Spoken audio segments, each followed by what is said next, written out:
မြန်မာစတိုရီ channel ကိုအားပေးရတဲ့ပရိသတ်ကြီးအားလုံးပဲမင်္ဂလာပါခင်ဗျာဒီတစ်ခါတင်ဆက်ပေးမှာကတော့စာရေးသူမင်းရင်သူရေးသားထားတဲ့စောရမုံညုံနဲ့ရေကူတို့အတိုက်ဆိုတဲ့စာစဉ်15လေးပဲဖြစ်ပါတယ်ဒီကနေ့ရဲ့တင်ဆက်မှုလေးကိုမစခင်မှာကျွန်တော်တို့ရဲ့ channel လေးကို like and subscribe လုပ်ပေးဖို့နဲ့ဘေးနားခေါင်းလောင်းလေးနှိပ်ပေးဖို့တောင်းဆိုပါရစေကဲဒါဆိုရင်တော့ဒီကနေ့ရဲ့တင်ဆက်မှုကိုကျွန်တော်နဲ့အတူလိုက်ပါနားဆင်ပေးကြပါဦးကျွန်တော်ကတော့တင်ဆက်သူခေရှိပဲဖြစ်ပါတယ်မိုးကလည်းဒစိမ့်စိမ့်ရွာလို့နေပါတယ်ကန်ဆိုးမသွားရမိုးလိုက်လို့ရွာဆိုတဲ့ဆိုရိုးစကားလည်းရှိတယ်။မိုးညိုတက်တော့ပညာသွားရဓာတ်သက်ပါနေသလားတော့မသိဘူး။မိုးညိုဘွားမှာမိုးကအမြင်ညိုလို့နေတာ။မိုးတွေရွာတဲ့အချိန်นี้မိုးတွေတဲတဲမဲမဲရွာတဲ့အချိန်นี้မှာမိုးညိုအတွက်အမှတ်တရဖြစ်စာတွေကလည်းအများပြားလှပါတယ်။အခုလဲမိုးက3-4ရက်ရှိပြီ။ဒစိမ့်စိမ့်နဲ့ဆွေနေသေးပါ။ရွာမှာဖြစ်လဲတဲတဲမဲမဲရွာလိုက်ပါလားမိုးကြီး။မိုးညိုမျိုးကလေးကိုပြန်ရောက်လာတာကလည်းမိုးရသည်။မိုးကဒီနှစ်မှပိုကောင်းနေသလားတော့မပြောတတ်တော့ဘူးမိုးညိုကပြန်ကြဈေးကလေးရဲ့ဘေးကတုတ်တန်ကိုပြန်ရောက်ခဲ့ပြီးတော့ဒီတုတ်တန်ကသူ့ရဲ့ခြေတိုင်းဆိုလဲမမှားဘူးမိုးညိုဒီကိုရောက်လာတော့ဒေါ်စိန်ကစုံနှစ်နေပြီလေဘဝမှာတစ်ခါသာချစ်ခဲ့ရတဲ့တယောက်ထဲသောဇနီးတဲ့မိသားကတိုက်တိုက်ဆိုင်ဆိုင်ပဲမြို့ကလေးရဲ့ကျူးကျော်တဲကလေးမှာပြန်စုံစည်းခဲ့ရတာဒါပေမဲ့ထာဝရခွဲခါရဖို့စုံရတဲ့စုံစည်းခြင်းမျိုးဖြစ်ပါတယ်ဥမာနောက်ဆုံးအခြေအနေကိုရောက်နေပြီငယ်ကအချစ်အနှစ်တရာဆိုတဲ့မိုးညိုဘို့မှာတော့တစ္ဆာမေလုံးနဲ့ဖောက်ပြန်တဲ့မိမိရဲ့ဇနီးကိုချစ်နေတော့မဲလားမမုန်းတာတော့သေးကြတယ်မိုးညိုအသေးကနာခဲ့ရတာအကြိမ်များလို့မာသွားပြီထင်ပါရဲ့ဘာပဲဖြစ်ဖြစ်ပါမိမိကတရားဝင်ကွာရှင်းခဲ့တဲ့မရဖြစ်လို့ဝတရားအတိုင်းသူမအာသူဘကိုတင်းတင်းတဲတဲကောင်းကောင်းမွန်မွန်နဲ့သကြိုပေးခဲ့ပြီးပြီလေဖြစ်ပါတယ်မိုးညိုရဲ့လက်ထဲမှာနေစင်တော့အပြင်နောက်ထပ်လင်တယောက်ယူခဲ့တဲ့မရဟောင်းရဲ့အပေါ်မိုးညိုအမုန်းအညိုမထားဘူးလင်းဝတရားကိုကြည်ပေးခဲ့ပြီးပြီလေဖြစ်ပါတယ်ဒါတော့မှမိသားကမကြွရှာသေးဘူးတရဝါဆိုတာကလည်းသူပြုတဲ့ကံစီမန်ရာအတိုင်းဖြစ်ကြရတာမဟုတ်ပါလားပြုသမားကိုအမြပေးဝေခဲ့ပါသေးတယ်ဘယ်သူမပြုမိမိမှုပေါ့အာကုသို့ဆိုတာကလည်းအရေးလိုလိုက်တယ်လို့မုန်းညိုသိတယ်လေကုလို့ကဲလို့မှမရတာကာမတကပေါ့တမလွန်ဆိုတာကဘောကချခဲ့ပြီမို့မုန်းညိုဥပက္ခါပဲပြုလိုက်တယ်တနေ့ဒီလမ်းကိုသွားချရမှာကတော့ထုံးစံပဲသူရောက်နေတဲ့နေ့မှာကာလကြာမြင့်တဲ့ဦးတန်ကြောင်ကမနက်ကဆုံးရှာပြီးတဲ့သူဘာမှများတတ်နိုင်မှလေသူကတန်ဝေကအခေါင်းဆိုင်ကိုဦးစီးလောက်ကင်နေတာဦးတန်ကြောင်ရဲ့နာရေးကိုသတင်းမေးပြီးပြန်လာကြတဲ့ကညနေခေါင်းသွင်းအမိကျွန်းသားကိုကိုယ်တိုင်ပေါ်လက်တင်နေတာသူတို့တော့ဦးတန်ကြောင်မသေးခင်ကလေးကလည်းကူညီခဲ့ဘူးပြီအခုသေးပြီဆိုတော့အခေါင်းတစ်လုံးကိုလည်းအကောင်းဆုံးလှုပ်ပေးခြင်းတဲ့သဘောပါဘုန်းကြီးဦးလေးကျွေကခဏလာပါဦးနဲ့ဆိုင်လုံသမားလေးမာရင်ကလာပြောခြင်းဖြစ်ပါတယ်မုံညိုကလည်းတုတ်လက်စပေါ်လေးခွက်ကိုအသာချလိုက်ပြီးတော့မရင်ကျန်တဲ့နေရာလေးတွေအသေးချာတုတ်လိုက်အောင်ကွာဟုတ်ကဲ့ကိုမုံညိုလက်စေးလက်တုပ်ပြီးတော့ဦးကျွေရှိရာအပေါ်ထက်ကိုတက်ခဲ့တယ်ဦးကျွေကလည်းအိမ်ပေါ်မှာတယောက်တည်းနေတာကကြားပြီလေအကျမ်းမရေးဆိုးလာခဲ့ကလူတွေနဲ့အတွေ့မခံတော့ဘူးတကူလုံးကလည်းသွေးရည်တွေတရွှဲချင်းနဲ့အမြင်မှမတင့်တော်တော့တာလူကနာကျင်ကြိုက်ခဲနေပြီးတော့အစာကလည်းတိတ်မဝင်တော့ဘူးမုံညိုဦးလေးခရင်အောက်ကတက်တာကိုဖွင့်သန်းအောင်ပဲကိုကျွယ်ကသူ့ရဲ့ငုံတိတိလက်ချောင်းကလေးနဲ့တော်တဲ့ကိုမိုးညိုကိုကန့်ပေးပါတယ်မိုးညိုကလည်းအတော့ကိုလှမ်းယူလိုက်ပြီးတော့နေသားရတာဦးလေးဦးကျွယ်ကလည်းရဲရဲပြုံးပါအေးမှန်တာကိုပြောရရင်တော့မနေသာပါဘူးငါတူရဟေးဦးလေးလည်းဒီနေ့နေမဝင်တော့ပါဘူးမိုးညိုဦးကျွယ်ကိုမော်ကြည့်လိုက်ဦးကျွယ်ကအလွန်မောဟိုက်နေတယ်ဦးကျွယ်ရဲ့ခန္ဓာကိုယ်ကလည်းအနံ့အသက်ကလည်းမကောင်းဘူးမုံညိုကမယွန်ထက်တာတော့မဟုတ်ဘူးမြေတာဂိယူနာအပြည့်နဲ့ရောက်လာတာဦးကျွေကလူသေးရုပ်ပေါက်နေရှာပြီးမုံညိုကအတ္တမကိုချပြီးတော့တရားလေးပါလေးလည်းမှတ်ပါအောင်ဦးလေးအေးဦးလေးအချိန်ပြည့်ဗုဒ္ဓနုဒတိနဲ့အတုဝဘာဝနာကိုပွားပါတယ်ကွမုံညိုကလည်းပြောနေရင်မိကန်တက်တာကိုဖွင့်လိုက်လေတယ်မိကန်တက်တာထဲမှာကယွန်းတက်တာလေးတစ်လုံးနဲ့ငွေဆက်ကူများကအပြည့်အဲ့ဒါကတော့ဦးလေးပိုင်ဆိုင်သမျှပဲငါတို့ရဲ့ယွန်းတက်တာလေးကိုဖွင့်လိုက်မုံညိုကလည်းယွန်းတက်တာလေးကိုမယူကဖွင့်လိုက်တယ်ယွန်းတက်တာလေးအတွင်းမှာကကြောက်မျိုးစုံနဲ့ရွှေတဲတွေပါကာလတန်မှုတော့30ကျော်ဘူးရှိလိမ့်မယ်ငွေက9သိန်းကျော်တယ်ဦးလေးကဦးလေးရဲ့ခန္ဓာကိုယ်တော့မပိုင်တာဒီပစ္စည်းတွေဆိုရင်တော့ပူဆိုးတာပေါ့ထို့သောပြောပြီးဦးကျွဲကမောဟိုက်လို့နေတယ်အတန်ကြာမှဦးလေးရဲ့အမွေပဲမောင်မုံညိုရဲ့ဦးလေးမင်းကိုအပီးပိုင်မဲ့လွှဲပေးလိုက်ပြီဒီပစ္စည်းတွေကမင်းပိုင်တဲ့ပစ္စည်းတွေပါဦးလေးအသေးဖြောင်းကျင်တယ်အေးနောက်တစ်ခုလည်းပြောအောင်မယ်ဦးလေးတရားမှတ်နေတာအနှောက်အယှက်မဖြစ်ဖို့အိမ်မော်ကိုညနေ9 နာရီမထိုးမချင်းတက်မလာပါနဲ့ ဟုတ်ကဲ့ဦးလေးအေးတက်တာကိုအပြင်ထုတ်သွားမင်းထားခြင်းတဲ့နေရာထားကဲသွားတော့မောင်မူးညူဦးကျွဲစိတ်နှောက်ရှက်မဖြစ်စေချင်တာကြောင့်ဘာမှစောရကားမတက်တော့ပဲနဲ့မိခင်တက်တာကြီးကိုထောက်ကစတူကန်းထဲကိုထည့်ခဲ့တယ်မုံညိုကဒါတွေကိုမမောတတ်သူမှမဟုတ်တာဦးကျွဲရဲ့အခန်းတကားကိုပြန်စစ်ပြီးတော့အောက်ကိုဆင်းလာခဲ့တယ်ဟာကိုမုံညိုစောနာလူတယောက်လာသွားတယ်ဗျအခေါင်းကပြီးပြီလားတဲ့မေးနေတာဟေးဟုတ်လားဘယ်သူပါလဲကွာမာရင်ကလည်းရွာကရောက်လာတာတပတ်သာရှိသေးတာမို့မြို့ကလေးကိုပင်နှမ်းဆက်အောင်ရောက်ဖူးသူမဟုတ်ဘူးဥတန်ကြောင်နေဗျကိုမုံညိုကိုခေါ်ပေးရမလားဆိုတော့မခေါ်နဲ့ငါလာသွားတယ်ပဲပြောလိုက်တယ်မုံညိုဟာရှိန်ကနေဖြစ်သွားတယ်ဥတန်ကြောင်ကသူ့အခေါင်းကိုသူ့ကိုယ်တိုင်လာကြည့်သွားတာပဲဒါဆိုဒီလူကြီးကလည်းမကြွချဘူးထင်ပါရဲ့မုံညိုကဘာမှမထူးသလိုပေါ်လေးချောင်းနေပြီဖြစ်တဲ့အခေါင်းရဲ့ဘေးမှာတင်မောသေးတဲ့တေသူရဲ့အမိကိုအသက်ကိုရေးလိုက်ပါတယ်ဥတန်ကြောင်အသက်68နှစ်လို့လေဟာကိုမုံညိုတေတဲ့လူကမာရင်ရဲ့စကားမဆက်နိုင်မုံညိုကခေါင်းချင်းပြတယ်မြင်းလဲတစည်းသွားခေါ်ကမင်းနဲ့ငါအတုပအိမ်ကိုသွားပို့ရအောင်မာရင်ကလည်းစိတ်ရှုပ်ထွေးကမုံညိုကိုကြည့်ပြီးတော့ဆိုင်ထဲကနေထွက်သွားပါတော့တယ်မိုးကလည်းတစိမ့်စိမ့်နဲ့အလွန်ပြင်းညီးငွေ့ပဲကောင်းလို့နေပါတယ်ဟင်ကိုမညိုနေလေကမာရင်ရဲ့စကားမဆုံးခင်မှာမုံညိုကလက်ကပြပြီပြန်ကြမယ်ကွာမိုးကပူသေးလာပြီမုံညိုနဲ့မာရင်တို့မြင်းလဲနဲ့ပြန်လာခဲ့တယ်အညနေပိုင်းမိုးကလည်းပုံမိုသေးလာတာပေါ့ဟုတ်တယ်မာရင်ကမင်းနေလေကတွေ့တာကဥတန်ကြောင်ပဲဟိုနာရေးအိမ်မှာမို့ငါကဘာမှမပြောတာ तू ကအခုကကြွသွားတယ်ဆိုရင်မလဲဟေး तू တကယ်ကမကြွပါဘူးအစွဲဆိုတာချွတ်ရခတ်တယ်ကွာကျွန်တော်တော့ဒီရောက်ကလေးကမမြင်အပ်တာတွေကိုခဏခဏကြုံနေရတယ်ကိုမုံကြီးကလူကြီးတွေပြောတာကြားဘူးတယ်တရက်တစ်စီကိုမြင်ရတာကကန်နေလို့တယ်မုံညိုကလည်းခက်အုပ်ရဲကမှန်မှန်ပြပြတောင်ဆိုင်ခင်းတွေကိုလှမ်းမြော်ကြည့်ရင်းကနေအေးကွာရှေးလူကြီးတွေရဲ့အယူကလည်းအယူလွဲနေတာပဲတရက်တစ်စီမြင်ရတာနဲ့ကန်နေတာဆိုပြီးတော့ကန်မြင်တာဆိုပြီးတော့တိတ်တော့မဆိုင်ဘူးငါညီအခုရတဲ့တရက်တစ်စီမကြခဏမြင်နေရတယ်ဆိုတာကလည်းပါရာလောကစားနဲ့ဆက်နွယ်နေတဲ့အရက်လိုရောက်နေတာဟုတ်ကွာမာတင်ကလည်းအတန်ကြာတွေးပြီးမှဟုတ်တယ်နော်ကိုမုံညိုကျွန်တော်ကြားဦးတယ်ဗျတရက်စီတွေကတုတ်တံမှာအများကြီးရှိနေတယ်တချို့ကလည်းပြောတယ်ရာတရက်ဆိုတာကတုတ်တံမှာမနေဘူးရွာတွေတဲ့ဖျားတွေကျောင်းပြက်တွေထဲမှာနေတယ်လို့တော့ပြောတာပဲကျွန်တော်ကတော့တရက်ဆိုတာတုတ်တံမှာနေတာကိုပဲယုံတယ်အခုလည်းလက်တွေပဲလေငါဆရာတို့ကငါကညာဘက်မြင်းလဲမောင်းနေတာတရေအကြောင်းတော့တိတ်မပြောပါနဲ့ကွာမြင်းလဲဆရာကိုကျော်ငွေကလည်းပြောလိုက်ချင်းမှာမုံညိုကလည်းဟက်ကနေရေကတော်ပါဗျာခမရကတရေတဲ့ကြောက်စရာကောင်းတဲ့လူဆိုတာမသိတာခက်လိမ့်မယ်ဟာမုံညိုမင်းကတော့လှုပ်လိုက်ပြန်ပြီကွာဟုတ်ပါတယ်ကိုကျော်ငွေကဥတန်ချောင်းတို့နဲ့မြင်းလဲမောင်းနေတဲ့သူမုံညိုခြားလိုက်တုန်းကရေနစ်သေးတဲ့ကောင်မလေးမသားကိုမြို့ကလေးရဲ့တုတ်တံမှာလာမြုပ်တာအဲ့ဒီတုန်းကရေနစ်သေးတဲ့ကောင်မလေး6လမ်းတာအရန်ခက်စားခဲ့တယ်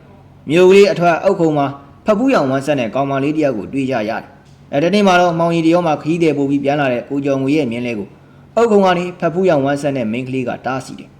ဒီဟာကတရေမဆိုတာတိတိကြီးနဲ့မြင်းလဲပေါ်တင်းခေါ်ခဲ့တာပေါ့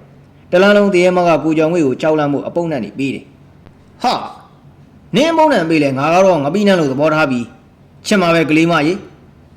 နောက်တော့တရေမခမမြင်းလဲပေါ်ကနေခုံစင်းလို့ပြေးပါတော့တယ်ဒါကိုမုံညိုကတိထားတာကြောင့်ပြောလိုက်ခြင်းဖြစ်တယ်အေးကွာငါတို့လူကြီးကလည်းမကြွဘူးကွာအေးဒါပေမဲ့ရက်တွေဘာတွေလဲပြီးရင်တော့လေကျွတ်သွားမှာပါကွာမြင်းလဲစရာကိုကြောင့်ငွေကပြောလိုက်ခြင်းမှာမုံညိုကလည်းတတ်မကိုချတာသူကလည်းအခုချိန်ထိသူ့ကိုယ်သူတေမှန်းတော့မသိသေးဘူးစိတ်ရောက်နေတဲ့နေရာတွေသူ့ရိတ်ရောင်ကပေါ်လာတာဗျဒီကြောင့်ပြောနေကြတာမုံညိုမင်းတပည့်ကတုတ်တန်နေမှာတရေရှိမရှိသိကျင်နေတာထင်ပါရဲ့ကွာပြောပြလိုက်ပါကိုကြောင့်ငွေကပြောလိုက်တာကြောင့်မာရင်ကခေါင်းငိမ့်ပြတယ်ဟုတ်ကဲ့အစ်စ်ပဲဗျတုတ်တံမှာတရေတွေအများကြီးနေကြတာလားတချို့ကပြောသလိုရွာထဲမှာပဲအများကြီးရှိနေသလားကျွန်တော်သိကျင်နေတာဗျမုံညိုကမြင်းလဲအမိုးပေါ်ကကြာနေတဲ့မိုးရေဇက်တို့ကိုလက်နဲ့ခံရင်းကနေမှတ်ထားမှာတယ်တရေလို့ခေါ်တဲ့ပိတ်တာက2မျိုးရှိတယ်လို့အကြံမြင်မှတ်2မျိုးဆိုတဲ့တရေကတစေရလားလို့မမေးနဲ့တရေနဲ့တစေကအတူတူပဲအခုငါပြောမဲ့2မျိုးကလည်းတရေဖြစ်ဖြစ်ပိတ်တာဘွားရောက်နေကြတဲ့မနူးမနက်တွေရဲ့နှစ်ချို့တရေလို့ခေါ်တဲ့ပိတ်တာတွေရဲ့2မျိုးပဲရှိတယ်ကွာမနူးနာကတေးပြီးတော့ဘဝဟောင်းကဆွေမျိုးဥစ္စာအိမ်ကိုတန်ရောင်းနေမကုန်လို့ရွာထဲမှာတဝဲလေလေဖြစ်နေကြတာဒါပေမဲ့သူတို့ကလူတွေရဲ့ဘုံကန်းချင်းမတူလို့ကြာရှိတော့နေဝင့်မရအောင်ဆိုင်ရာပိုင်ရာကနေရာချပေးတဲ့နေရာကိုပဲသွားချရတာနောက်တစ်ခုကတော့တရေဆိုတာပိတ်တာတွေဖြစ်တယ်လို့သိထားရမယ် ပိတ်တာပုံဆိုတာကတီးခြားရှိမနေဘူးလူပြည်တွေကမြေချောင်းတောတာတုတ်တန်တွေမှာဖြစ်တည်နေကြတာဒါကြောင့်ကလည်းပိတ်တာအတူတကယ်ရဲ့ဖုံဆိုတာကတောနက်ကြီးတွေပင်လယ်တွေကလူသူမရောက်ပေါက်တဲ့ကျွန်းတွေလူတွေမြုပ်တဲ့တုတ်တန်တွေမှာစုဖွဲ့ပြီးတော့နေကြတာပဲဒီတော့တဲများပြားနေထိုင်ရအရာဟာတုတ်တန်တွေဖြစ်တယ်ဆိုတာမှတ်ထားပါမှာလေငါအခုပြောတာကြားဘူးတန်ရောင်လိုက်တာမဟုတ်ဘူးလက်တွေမျက်တွေနားတွေကွာသိတယ်မလားမိုးညူကခေါင်းရောင်တဲ့တုတ်တန်ငါသူ့ဘရသားလေးကွာမာတင်ကလည်းအတန်ကြာစဉ်းစားပြီးတော့ဒါဆိုကိုမိုးညူကျွန်တော်တို့တုတ်တန်မှာတရေတွေအများကြီးပေါ့နော်အေးဘောကွာအများကြီးဆိုတာတဲ့ရွာကြီးတရားဆိုရင်ပိုးမှန်နေမယ်ပိတ်တော့ရွာကြီးပေါ့ကွာမင်းတက်ပြီးတော့သူစီချာချာမှတ်ဖို့ကတစေတပတ်တရေဆိုတာကလည်းပိတ်တာတို့အတူတကယ်တို့ကိုပြောတာကွာထိုစဉ်မှာမြင်းလဲကတုံနဲ့ရက်သွားရအပြင်ကိုကြည့်လိုက်တော့တုတ်တန်ဝါကိုရောက်နေပြီကိုသတိပြုမိပါတယ်ဟာကိုကြောင့်ကြီးစံရှဲ့ဒီတော့လိုက်မပူတော့ဘူးလားကိုကြောင့်ကြီးလည်းခေါင်းကိုရမ်းခါကမလောက်ပါနဲ့ကွာအပုတ်ချင်းကြီးညဘငါကမြင်းလဲထွက်သွားရအပကောင်ကြီးပါလာဖို့ဖြစ်သဘောဗျာသဘောမိုးညိုနဲ့မာတယ်လဲမြင်းလဲဘောကနေဆင်းကတုတ်တန်တွေကိုဝင်လာခဲ့ကြလေမိုးကလည်းမချုပ်သေးပေမဲ့ရာသီဥတုကအုံမိုင်းနေတာကြောင့်မောင်နေပြီလဲဖြစ်ပါတယ်သူတို့တန်ဝေကခေါင်းဆိုင်ကိုရောက်တော့လဲသူတို့နဲ့မျက်စောင်းတို့ခေါင်းရောင်းတဲ့ဆိုင်ဘက်ကအမွှေးတိုင်းနဲ့မွန်ထူနေအောင်ရှိပြီးတော့တောင်းအောင်နဲ့အတန်ကိုလည်းကြားရတယ်ကိုမညိုဟိုဆိုင်ကိုဆရာကြီးတယောက်ရောက်နေတယ်ဗျဟေးဘာဆရာတို့မာရင်ကလည်းကုန်းသေးကိုပြေကနေလှမ်းထွေလိုက်ပြီးတော့မသိဘူးရောအဲ့ဒီကြာကကြောက်ဆရာကြီးသူ့ကြည့်တဲ့မျက်လုံးတွေလည်းပြာကျမသွားထင်ရတယ်မုံညိုကလည်းပြုံးလိုက်ခါတက်တီခဲ့ပဲလူမောင်ဘာလုပ်နေလဲထမင်းခူးတာဟာငါဦးလေးစီသွားလိုက်အောင်မယ်လူမောင်ကလည်းမိဘတွေကနေထွက်လာပြီးတော့ဟင်းချမ်းနေတာပြီးပါပြီကိုမုံညိုရဘယ်စုံလုံးစီပြန်ဝတ်သားမြင့်ရှင်နဲ့စက်သားကြဖို့မီးဖုတ်ပြီးတော့စီစိန်လေးနောက်ပြီးတော့မြစ်စာတလဘော့ငပီတောင်းနဲ့အတိုးမြုပ်လှုပ်ထားပါတယ်ခွေးတို့မှပဲငါတော့ဗိုက်စားလာပြီသူဝါရသားရင်ကထမင်းဝိုင်းကဟိုတယ်မှာထက်ကောင်းနေရောဟစ်မုံညိုကဒီလိုပြောပြီးတော့အိမ်ပေါ်ထက်ကိုတက်လာခဲ့တယ်ဦးကျွဲရဲ့စိတ်ထားတဲ့အိမ်ခန်းကိုအသာဖွင့်လိုက်တော့ဦးကျွဲကဂရင်ပေါ်မှာတင်မလူခွေထိုင်လေးတရားမှတ်နေတာကိုတွေ့ရတယ်ဦးလေစံပြုံလေးတောက်ပြီးတော့ဆေးတစ်ခွက်လောက်တောက်မယ်နော်ဦးကျွဲကအတုတ်တုံမှမလုပ်မုံညိုကိုဦးကျွဲရဲ့ဒူးကိုကိုင်းလာဦးလေဟင်းဦးကျွဲကအသက်ဝိညာဉ်ကင်းမဲ့လို့နေပြီမုံညိုဦးကျွဲရဲ့နှာခေါင်းဝါကိုလက်နဲ့ကတ်ကြည့်လေမရှိတော့ဘူးတကူလုံးကလည်းတောင့်တင်းနေပြီမားတယ်လူအောင်အပေါ်မြင်တက်ခဲ့ကြတယ်ကွာမုံညိုရဲ့ထိတ်ထိတ်ပြပြခေါ်တဲ့ကြောင့်လူမောင်နဲ့မာတင်တို့အိမ်မော်ကိုပြေးတက်လာကြတယ်အခန်းဝမှာကသူတို့ရက်ခါစွန့်အားစွာငေးကြီးလို့နေကြတယ်မုံညိုကဦးကျွဲရဲ့ရုပ်လောင်းကိုပွေးလိုက်ပြီးတော့ဦးလေးကဘာဖြစ်ရတာလဲမာနေကမေးလိုက်တာပါမုံညိုကမျက်ရည်များရေဝိုင်းလာအေးငါတို့ဦးလေးစုံပြီမာရင်ရဗျာကျွန်တော်ညနေ9 နာရီမထိုးခင်အဝတ်စားလဲပေးပြီးတော့အိုဗာတင်းနဲ့ပေါင်ပုံထောဘက်သို့ကျွေးသေးတာဗျကောင်းတယ်လူမောင်ရတဲ့ပေါင်ပုံ3ရက်နဲ့အိုဗာတင်းတစ်ခွက်ကိုအကုန်တောက်လိုက်သေးတယ်ကျွန်တော်ကိုသွားတော့တဲ့ငါပရိစိတ်မလို့တဲ့မုံညိုအခုတစ်ခါညည်ကြရပြန်ပြီညည်များကြကနေလူမောင်နဲ့မာရင်းကိုကြည့်ကအေးပေါ့ကွာမင်းကျွေးတဲ့ညနေကဦးလေးကနောက်ဆုံးအနေနဲ့အာရပါရစားသွားတာထင်တယ်လူမောင်ရလူမောင်နဲ့မာရင်းလည်းဂရင်ချေရင်မှာတူတုတ်ထိုင်းလိုက်တယ်မိပါမဲ့တဲ့ကောင်ကျွဲခိုကိုရမယ်ငါတို့အရေးပေးခဲ့တဲ့သူတော်ကောင်းကြီးအခုတော့ငါတို့စိတ်ချလက်ချထားခဲ့ပြီပေါ့ကွာမုံညိုကရှာကြီးတငင်ငိုနေသလိုမာရင်နဲ့လူမောင်ကလည်းဂရင်ဆောင်ကိုလက်တင်ကငိုယူလို့နေကြတယ်ကျွန်တော်တို့တော့ရွှေတောင်ကြီးပြိုပါပြီပေါ့ဗျာလူမောင်ကလည်းထို့သို့ပြောကမာရင်ရဲ့ပခုံးကိုတိုင်းဖက်လိုက်မုံညိုကသူတို့ကိုကြည့်လို့နေတဲ့မာရင်ကအန်ကိုကြိတ်လိုက်ပြီးတော့လမ်းဘေးကတီလီအရိုင်းပန်းတွေကိုလမ်းဘေးကိုပြန်ခန်းလိုက်တယ်လားဦးလေးဟာမာရင်ရဲ့စကားကြောင့်မုံညိုကသူ့မြောက်ကမျက်ရည်များကိုတုတ်ခါလူမောင်နဲ့မာရင်ကိုစူးစူးရဲရဲကြည့်ပြီးမာရင်လူမောင်မင်းတို့ဦးလေးကိုဒီလိုမပြောကြပါနဲ့ငါရောမင်းတို့ပါလမ်းဘေးကအလှည့်ကျပေါက်ပန်းနေပါမိဘမြစ်တာကိုမရကိုယ့်ဘဝကိုလမ်းကြိုလမ်းကြမှာရှင်သာအောင်မွေးမြူခဲ့ကြတဲ့သူတွေလေဒါပေမဲ့ဦးကျွေကငါတို့မင်းတို့လူသားပြည်သားစွာနဲ့မုံညိုစကားကိုရက်ခါမာရင်နဲ့လူမောင်ကိုကြည့်လိုက်တယ်ပြီးတော့မှမာရင်ဗျာကိုမညိုလူမောင်ဟုတ်ကိုပြောပါအေးငါပြောမယ်ဦးကျွေကအနာကြီးယောဂသည် ရိုင်းရိုင်းပြောရင်ကွာအနူပေါ့ကွာအနူကြီးပါဒါပေမဲ့ဒီလူကြီးရဲ့နူနေတဲ့အကြီးပြားတွေအောက်မှာနှလုံးသားဆောင်ကဖြူရင်တန့်နေခဲ့ပါတယ်ဥကျွေကသူ့ဘရတာတရောင်းသားဆိုတဲ့အစင်တန်းနဲ့ဒန်းနူကုံကြီးရှိတယ်ဆိုတဲ့လူအဖိုးရန်တွေကတတ်မှတ်ထားကြတာဟုတ်တယ်ဥကျွေကအနူတရောင်းသားနဲ့အမချတဲ့သူ့ဘရတာကြီးဒီလူကြီးရဲ့ရင်ဘက်ကမြင့်မြတ်တဲ့စိတ်ကစိန်စီထားတဲ့အထက်တန်းသားစိတ်ဓာတ်ပန်ရှင်ဘောငန်းကြီးတို့ရသူငါတို့အတွက်အရာအလုံးပေးခဲ့တာမင်းတို့လည်းသိတယ်စိတ်ချပါကွာငါတို့ညီကိုတော့ဦးလေးဦးကျွေရဲ့ခေါင်းလုံကန်ကိုဆက်လုပ်ကြမယ်ငါမင်းတို့ကိုပြစ်မထားဘူးငန်းကြီးတို့ရဟုတ်ကဲ့ပါမိုးညူကဲငါတို့ဦးလေးရဲ့လောင်းကိုရေချိုးပြီးပြင်ဆင်ကြမယ်ကွာမယုံကြပါနဲ့ကွာသွေးရည်ပြည်ရည်တရွှဲရွှဲဦးလေးရဲ့ခန္ဓာကိုယ်ကတာမန်ကြည့်ရင်ယုံများဆိုပေမဲ့လည်းစိတ်ထားမြင့်မြတ်တဲ့အတွင်းသဘောပြူတဲ့လူကြီးပါလောကမှာအပြင်ပိုင်းနူနေတာထက်အတွင်းပိုင်းကနူနေတဲ့လူတွေကပို့ပြီးတော့ယုံကြကောင်းပါတယ်။ဦးကျွေရဲ့အာတူဘာကိုကိုရက်ပြေးမှရက်လဲပြီးတော့မိုးညူဦးဆောင်ကခန်းခန်းနာနာနဲ့တကြိုခဲ့ကြတယ်။တင်ချိုင်းကုန်းမှာနေတဲ့နူနေတဲ့သူ့ဘရတာကြီးရဲ့လက်လက်မှုလူတွေကလည်းမတရီကြတာကိုသိရဲ့မိုးညူကတန်ဃာတော်တွေကိုသာစွန့်ပင့်ပြီးတော့မြို့ကလေးကလူတွေကိုအကောင်သာဝတ်ထဲတွေတံမိုးကြီးလူအုံဆောင်နေတဲ့ငွေများကိုမตาလာဖို့တဲ့လူတိုင်းကိုငွေငှလူတန်းပေးလိုက်တယ်။ပေးတဲ့ပစ္စည်းနဲ့ငွေကလည်းများပြားပြီးတော့လူတိုင်းကမရသူမရှိရလေအောင်တရင်ကြရတာနဲ့လှဲနေလေအောင်မကြံလာကြတယ်။ဦးကျွေရဲ့အာတူဘာကမြို့ကလေးမှာအစီကားဆုံးမตาဖြစ်တယ်။လူကိုတန်မိုးထားလို့တော့မဟုတ်ဘူးငွေနဲ့ပစ္စည်းများကြောင့်ဆိုတာအထူးပြောဖို့တော့မလိုတော့ဘူး။မားရင်လူမပြားကိုဟုတ်ကဲ့မို့ရက်လဲပြီးနောက်နေ့မနက်ခင်းမှာမနက်စာစားပြီးအကျန်းတောက်နေချိန်မိုးညူကခေါ်လာခြင်းဖြစ်တယ်။အေးအိမ်မောင်ကမိကန်တက်တာတွေကယွန်းတက်တာတွေသွားယူခဲ့ကွာ။ဟုတ်ကဲ့ကူမိုးညူထုံနေကတော်သလင်းတွေကကျွတ်ကျွတ်လွတ်လွတ်သားရှိလို့နေတယ်။မာရင်ကကမ်းဝေးတဲ့ယွန်းတက်တာလေးကိုမိုးညူယူလိုက်ပြီးယွန်းတက်တာလေးကိုဖွင့်လိုက်တယ်။ယွန်းတက်တာလေးထဲမှာကရွှေတယ်နဲ့ကြောင်းမယ်များတစ်ဖက်ဖက်တောက်ပါလို့နေတယ်။ဦးလေးမဆုံးရင်အကိုကိုပေးခဲ့တာပဲ။အကိုကဒါတွေပေါ်မှာတမ်းမစိတ်မရှိသလိုတကူကောင်းဆန်တဲ့စိတ်လည်းမရှိဘူး။မင်းတို့ကိုအတိမပေးရင်လည်းမင်းတို့တောင်သိရမှာမဟုတ်ဘူး။အကိုအနေနဲ့အကိုကြီးအဖရသဘောထားပြီးတော့မင်းတို့ကိုပြခဲ့ပြောခဲ့တယ်။ဦးလေးနဲ့ငါကဘာမှမတော်ဘူး။ဒါပေမဲ့ तू ကငါ့ကိုသားလို့သမီးလို့သဘောထားပြီးဒီပစ္စည်းတွေကိုငါ့ကိုပေးခဲ့သေးတာပဲ။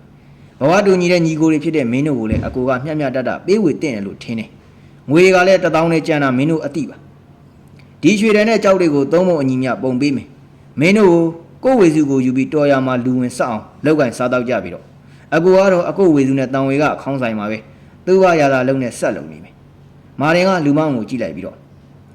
့လူမမင်းဝေစုမင်းရေးပြီးတော့မန်းလေးစင်ပြီးတော့ယင်းဒီစားတော့ကွာငါကတော့မယူဘူးကိုမိုးညိုနဲ့တန်ဝေကခေါင်းဆိုင်မှာပဲဒိုးတူပေါင်းပဲနေခဲ့မယ်လူမောင်ကလည်းခေါင်းခါရန်ကမိုးညိုကိုကြည့်လိုက်ပြီးတော့ကျွန်တော်ဒီလောက်အောက်တန်းကြမယ်လို့အကိုမာရင်ကထင်တာစိတ်မကောင်းဘူးဗျဒီပစ္စည်းတွေပြန်သိမ်းထားပါကိုအကိုပြောသလိုပဲအတွင်းကနူနေတဲ့လူပတ်ဝန်းကျင်ကိုကျွန်တော်ယူနေကျွန်တော်ကိုအကိုတို့နဲ့တူတန်ဝေကအခေါင်းဆိုင်မှာပဲမြင်မြတဲ့သူ့ဘရတာဘွားကိုရက်တီခွင့်ပေးပါလေးစားပါတယ်ငါညီတို့ရဒါဆိုရင်တော့ငါတို့ညီကို3ယောက်စီးပွားရေးတူတန်ဝေကခေါင်းဆိုင်လုပ်ငန်းကိုလုပ်ကြတာပေါ့ကဲဒီရတနာတက်တာကိုတော့တောက်3ချောင်းထားမယ်တယောက်တစ်ချောင်းစီကိုင်းထားကြပေါ့တခုတော့ရှိရနော်ငါတို့3ယောက်ထဲကတဦးကအိမ်တော်ပြုတ်ခဲ့ရင်တော့မဖြစ်မနေမိမိဝေစုကိုယူပြီးတော့စီးပွားခွဲလုပ်ကြဒါကလည်းငါတို့ဂျားတဲ့ကိုသတင်းရောက်လာတာမဟုတ်လို့ပဲသတင်းကလည်းမိမမဟုတ်လားကြိုပြီးတော့ပြင်ဆင်ကမှတော်ရောင်ကြမယ်သဘောတူရလားငါကြီးတို့ဟုတ်ကဲ့တူပါတယ်ကိုရဲ့ထိုစဉ်မှာတစ်ဖက်ခေါင်းဆိုင်ကဘိုးတော်လိုလူကြီးတယောက်ကသူတို့အိမ်ရှိကိုရှောက်လာပြီးတော့ဒီရမောင်ရင်တို့ကျုပ်ကတော့ခဏထိုင်ခွင့်ပြုပါဦးလူကြီးကလည်းသပင်ပုတ်တိုင်းမုတ်စိတ်မွေးနှခမ်းမွေးတွေကလည်းထူလက်ပြင်းနဲ့အဝတ်စားတွေကလည်းညစ်သေးသေးနဲ့ဖြစ်ပါတယ်ဟုတ်ကဲ့ရပါတယ်ဗျထိုင်ပါဗျမုံညိုကပြောလိုက်ရလူကြီးကဆိုင်ရှိကကွက်ပြစ်မှာအာသာဝင်ထိုင်လိုက်ပြီးတော့သူတို့ဆိုင်တွင်ဘက်ကိုစူးစိုက်ကြည့်လို့နေပါတယ်15မိနစ်လောက်လူကြီးကမျက်တောင်မခက်ပဲကြည့်နေတာလူမအကြောင်းနဲ့ကိုယ်ရင်သွားယူချပြလိုက်ကွာလူမောင်ကလည်းအကြံကြရအကြံပကံဇီးရီယိုပကံနဲ့ကိုယ်ရဲ့ကိုလူကြီးနားကိုချပေးပြီးတော့ပြန်လာရမုံညိုကလူမသွားတင်လိုက်မုံညိုကယွန်းတက်တာလေးကိုမင်းငေါ့ပြတာကြောင့်လူမောင်က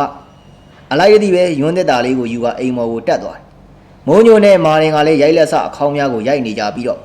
့လူမောင်ကပြန်ဆင်းလာကပြင်ကိုကင်ကလွှမ်းနေဖြက်လို့နေပါတယ်လူကြီးကလည်းဒီလိုတယောက်တည်းဘာတွေပြောနေတယ်မသိဘူးလူမောင်ကမုံညိုနာကတ် အယူကြီးလားမသိဘူးနော်ကိုမဖြစ်နိုင်ဘူးကွာဒီလူကြီးတစ်ခါမှငါတို့ဆိုင်မလာဘူးဟိုဘက်ဆိုင်ကအကြံတော့ရှိလိမ့်မယ်သတိတော့ငါတို့ထားနေမှရမယ်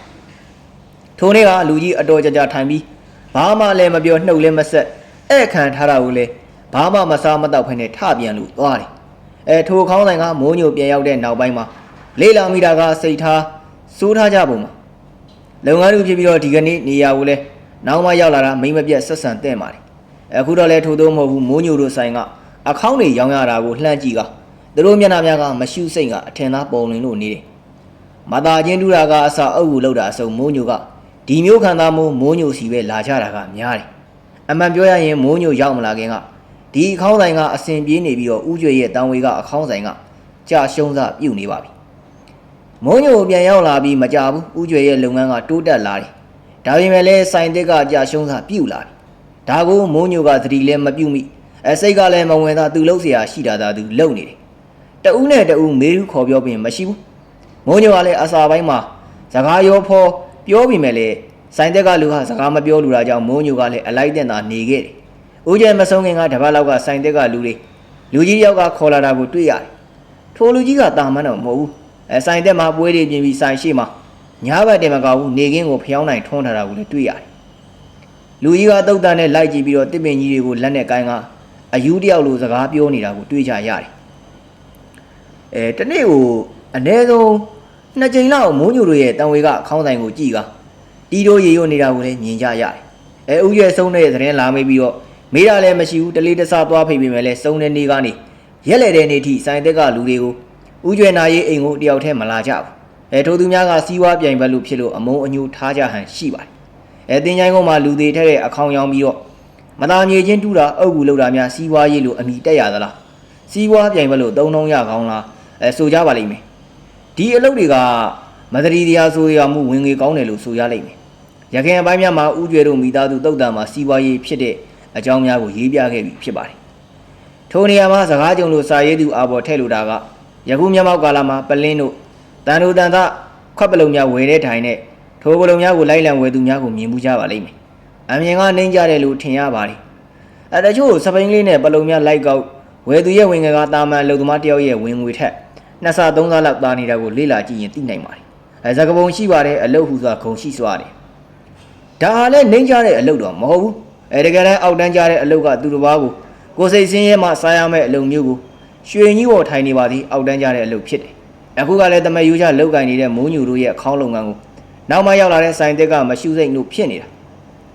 ာတို့ပါတော့လဲမိုးညိုကသူတို့အပေါ်ဘလို့မှသဘောမထားတို့ပဲဒီထိုဆိုင်တက်ကိုရောက်လာတဲ့လူကြီးကြောင့်များစွာစိတ်ကကတိကအောက်ဖြစ်ရတယ်မင်းတို့မှငါပေးခဲ့တဲ့ယတနာတွေရကြပြီပဲတော်ရကိုသွားပြီးတော့ယင်းဒီစားတော့ကြပါတော့လားဦးကျွေကအဝယ်စားတက်တက်လွင်လွင်နဲ့ကိုဝင်းကြီးရဲ့အောက်မှာရက်ခါမိုးညိုတို့ကိုပြောဆိုနေခြင်းဖြစ်တ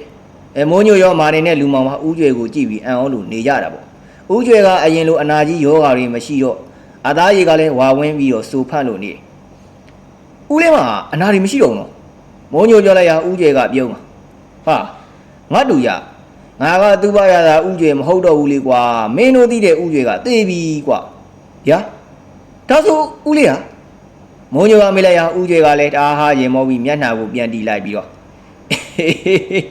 ့ပြောပြရအောင်မယ်ငါမသိခင်ကဆက်ဆုပ်เสียငါရဲ့နူရွှဲနေတဲ့ခန္ဓာကိုပညာဉာဏ်ကြည့်ပြီးတော့ဒေါသလောဘနဲလာတယ်ငါနေစဉ်ကုသိုလ်စိတ်နဲ့ပဲသူအာတုပဘာဝနာကိုပွားများခဲ့တာပေါ့ငါသိတော့လဲငါကိုငါတောင်သိမှမသိလိုက်ပါဘူးကွာဟောဒီကိုပင်ကြီးမှာဗိမ္မာန်ကြီးပေါ်ပြီးတော့စီးစိမ်ချမ်းသာအပြည့်နဲ့ရုပ်ကစိုးနဲ့ဖြစ်နေတာကွာမိုးညိုတို့မှာဝမ်းသာအားရဖြစ်ကုန်ကြတယ်ဦးကျွေကအခေါင်းတိုင်းတစ်ကိုလှမ်းကြည့်လိုက်ပြီးတော့သူတို့ကမနာလို့ရဘူးကြမင်းတို့ငါပေးတဲ့ယတနာတွေကိုတဏှာမှာလောက်ကင်စားတော့ကြပါကွာမိုးညိုကလည်းတတ်မကိုချတာကဲပါဦးလေးရဲ့ဆန္ဒတိုင်းကျွန်တော်တို့ဒီမိုးကုန်ရင်တော့ဒီကနေထွက်သွားပါမယ်ဦးလေ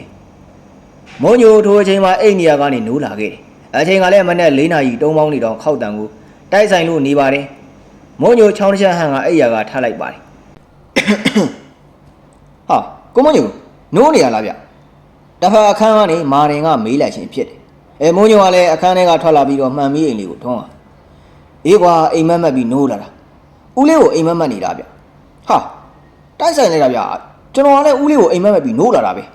လူမောင်ကလည်းအဲ့နေရာကနေကုန်းယုံထပြီးတော့ဟေးငါရောပဲဟာဦးလေးကိုအိမ်မက်ထဲမှာတွေ့တယ်ကွာရုပ်ကိုကြီးဖြစ်နေတာတဲ့မုံညိုတို့၃ယောက်အခန်းပြင်ကိုအသီးသီးထွက်ကမျက်နှာတက်လိုက်ကြတယ်သူတို့မှတ်ခဲ့တဲ့အိမ်မက်အကြောင်းကိုပြောကြကြတယ်ထူးဆန်းတာက၃ယောက်လုံးကလည်းတပြိုင်တည်းအကြောင်းအရာကလည်းတစ်ခုတည်းကိုမှတ်ခဲ့ကြခြင်းပါဦးလေးပြောပုံဆိုရင်တော့စိုင်တက်ကငါတို့ကိုမနာလိုတာတော့သိရတယ်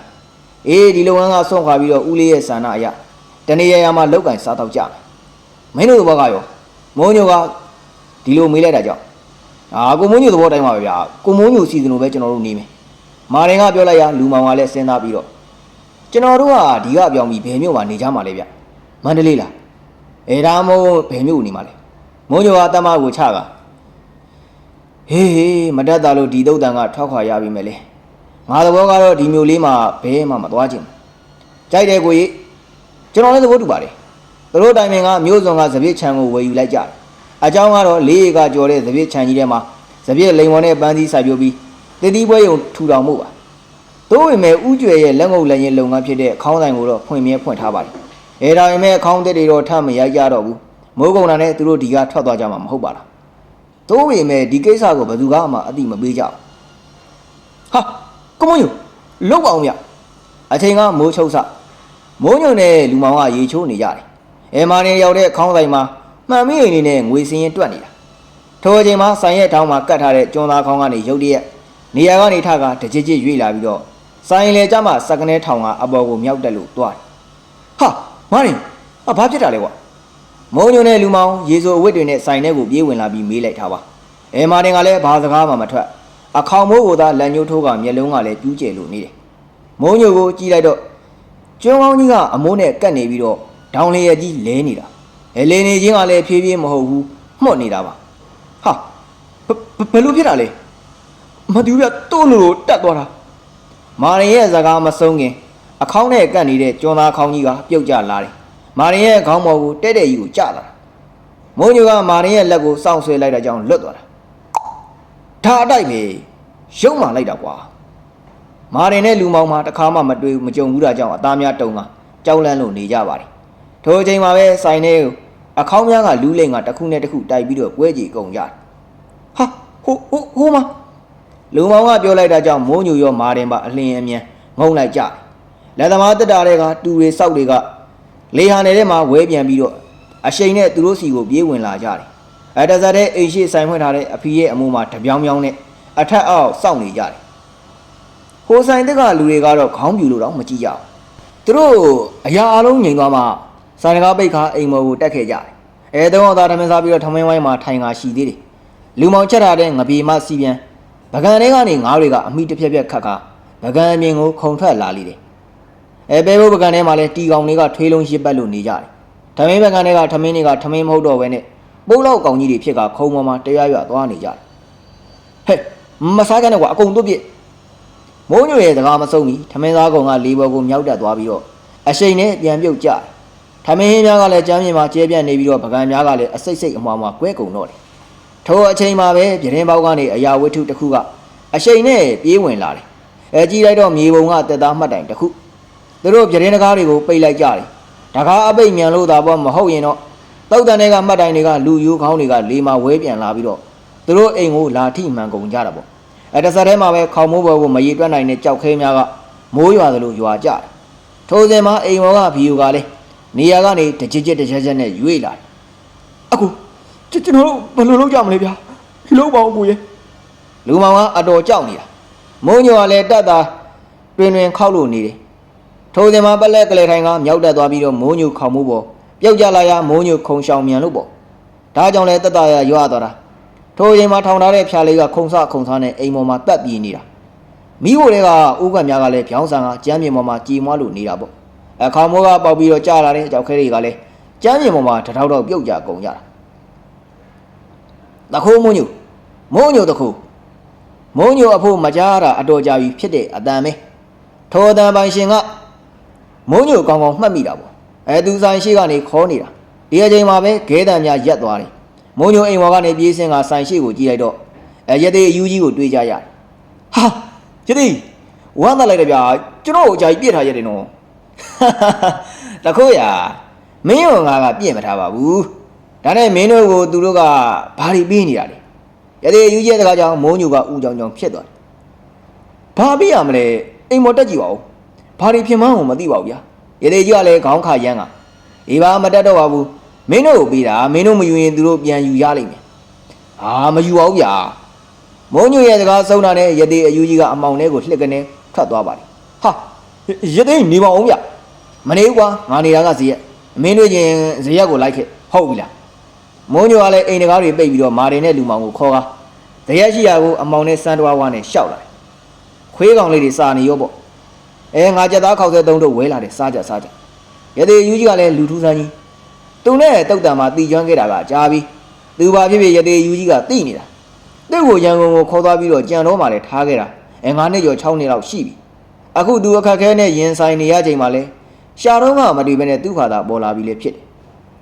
မုံညိုတို့ကလည်းပူပူနွေးနွေးခောက်ဆဲတို့များကိုဖြီးကစားလိုက်ကြတယ်ထိုအချိန်မှာဆိုင်တဲ့ဘက်ကစူးစူးညံ့ညံ့အတန်များကိုကြားကြရတယ်တခုမဆက်စုနဲ့ကိုမသာစားမှတရားရှိရတာစား